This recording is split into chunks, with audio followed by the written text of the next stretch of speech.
Kini kami mengajak Anda ke Kudus, Jawa Tengah untuk berkunjung ke Pondok Pesantren Ahsaniyah yang mendidik para santri berkebutuhan khusus. Setiap harinya, saudara, 70 santri berkebutuhan khusus dari seluruh Indonesia aktif mengikuti kegiatan belajar mengajar di Pesantren Ahsaniyah yang berada di Desa Pedawang, Kecamatan Bay, Kudus, Jawa Tengah. Tidak hanya pendidikan agama, para santri di sini juga mendapat pendampingan serta terapi. Bahkan mereka yang sudah mandiri diberi keterampilan yang lebih tinggi seperti pelajaran mengenai teknologi terkini.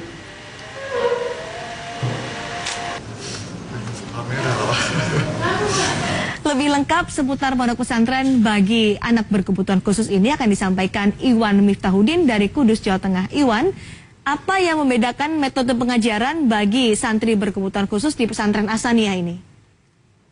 Ya, Cindy dan Permisa, memang ini di Kudus, Jawa Tengah ada sebuah pesantren yang semua santrinya ini adalah anak-anak berkebutuhan khusus. Para anak berkebutuhan di sini juga diajarkan untuk hidup mandiri.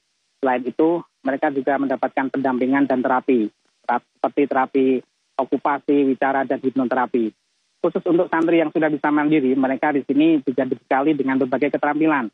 Salah satunya seperti tentunya sholat 5 waktu, membaca Al-Quran, dan keterampilan untuk mengoperasikan komputer. Demikian, Cindy.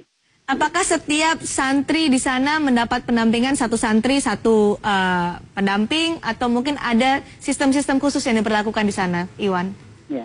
Ya, memang tidak semua santri di pesantren ini itu diberlakukan sama. Karena di sini para santri dibagi menjadi 3 kategori. Seperti santri yang belum bisa mandiri, kemudian santri yang sudah bisa mandiri namun masih membutuhkan bimbingan, serta santri yang sudah bisa normal.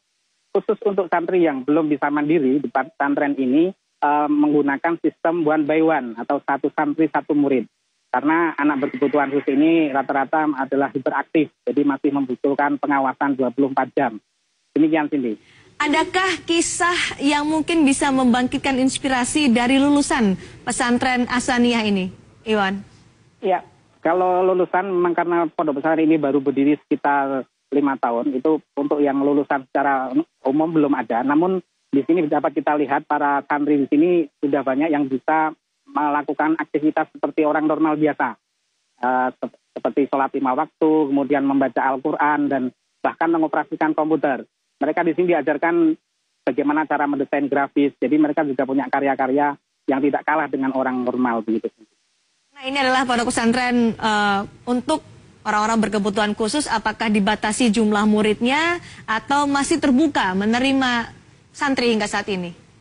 Ya, untuk jumlahnya sendiri dari pengasuh itu memang karena keterbatasan tempat saat ini masih menampung 70 santri. Dan dari keterangan pengasuh juga bahwa saat ini sudah banyak santri yang dari luar negara seperti Malaysia, Singapura yang ingin menitipkan anaknya ke pesantren ini. Begitu, Cindy. Tidak hanya dari Indonesia, tapi juga sudah diminati oleh santri dari mancanegara. Terima kasih, Iwan Miftahudin dari Kudus, Jawa Tengah.